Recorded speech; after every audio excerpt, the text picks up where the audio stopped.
Hello friend, কেমন আছো? আশা করি ভালো আছো। আমি খুব ভালো আছি। আজকে তড়কা রেসিপি দেখাচ্ছি, তোমাদের সঙ্গে শেয়ার করছি। যদি ভালো লাগে তোমরা লাইক কমেন্ট শেয়ার করে যাবে, ইউটিউব চ্যানেলটাকে সাবস্ক্রাইব করে দিবে। ডালটা তো সবাই জানে তড়কার ডাল সিদ্ধ করে করতে হয়, তাই আমি নুন হলুদ দিয়ে সিদ্ধ করা ওটা দেখালাম না। মানে কী কী দিয়ে করছি তড়কাটা, মেন রেসিপিটা ওটা তোমাদের সঙ্গে শেয়ার করলাম। সবাই জানে রান্না, তাও আমি আমার পদ্ধতিতে তোমাদের সঙ্গে শেয়ার করলাম। আদা কুচানো, রসুন কুচানো দিলাম, দিয়ে ভালো করে একটু লাল ফ্রাই হবে। পেঁয়াজ আর কাঁচা লঙ্কাটা একটু ভেজে দিলে ভালো হতো, ছেলে খাবে, বেশি ঝাল হয়ে যাবে, তাই তোমাদের সঙ্গে আর ভেজে দিলাম না।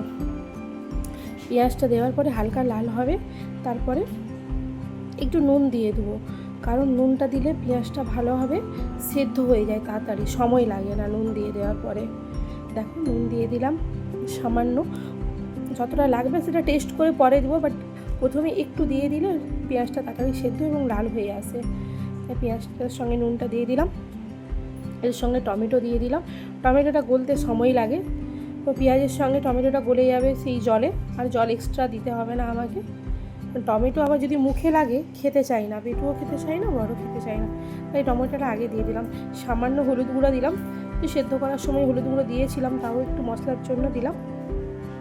একটু কাসুরি মেথি দিলাম, মেথিটা খেতে ভালো লাগে, সুগন্ধিটা সবাই পছন্দ করে না, বাট আমাদের বাড়িতে সবাই পছন্দ করে, তাই আমি দিলাম। অপশনাল, দিতেও পারো নাও দিতে পারো। তারপরে দুটো ডিম ফেটে দিয়ে দিলাম। এক হাতে ক্যামেরা করছি, এক হাতে দিলাম, তো তাই ডিমটা পড়ে গেল, খোসাটা ইগনোর করো ওটাকে। দিয়ে ভালো করে ফ্রাই করবো যতক্ষণ না তেলটা ছেড়ে আসছে, একদম বেশ ড্রাই শুকনো ভাজা হয়ে। ডিমের একটা অ্যাস্টানি গন্ধ থাকে, তো এই গন্ধটা তো ভালো লাগে না, সবাই খেতে চায় না, তাই ডিমটা শুকনো ফ্রাই হয়ে গেল। হয়ে যাওয়ার পরে আমি এতে মশলা দিলাম, আর যাবতীয় মশলা দিলাম, দিয়ে ডালটা দিয়ে ভালোভাবে ফুটাবো। একটু জল দিব সামান্য, জল দিয়ে ফুটালে ভালোভাবে মেল্ট হয়ে যাবে, খেতে ভালো লাগে। চাপা দিয়ে দেবো 10 মিনিট পর, এরকম হয়ে গেছে। এতে একটু ঘি দিব, ঘিয়ের সুগন্ধি সত্যি অসাধারণ, যে কোনো খাবারে ঘি দিলে তার স্বাদটা দ্বিগুণ বেড়ে যায়। সানরাইজের তড়কা মশলা দিলাম, এটা ছাড়া তো অসম্পূর্ণ তড়কা, বুঝতেই পারছো, এটাই তো সেন্ট, খাবার টেস্ট সব কিছু আনে, তাই এটা দিলাম। মেল্ট হওয়া পর্যন্ত নাড়াবো, একটু ফুটতে দিব। দেখো ফুটছে, ফোটার পরে একটু আমুলের বাটার দিয়ে দিলাম।